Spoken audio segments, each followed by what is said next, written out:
gu daukaguna da hemengo administrazio publikoan gure izena eta gure sexua errespetatzeko aukera. Hau da, adibidez, zu polikirioldegi bateko bazkidea bazara, polikirioldegi horrek Euskal Herriko Autonomia Erkidegoan zure dokumentazio horrekin zure izena eta zure sexua errespetatu beharko luke.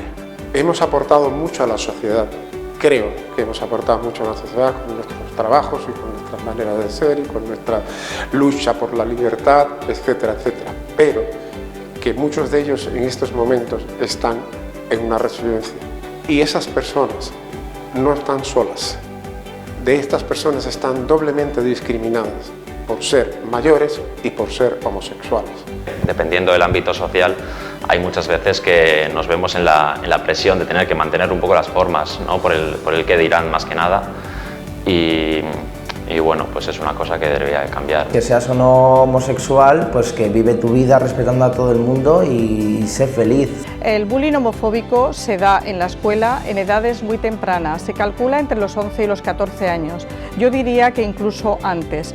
Se presenta en una comunicación sencilla, habitual, pasando por un lenguaje más emocional y llevando incluso a la agresividad y a la violencia.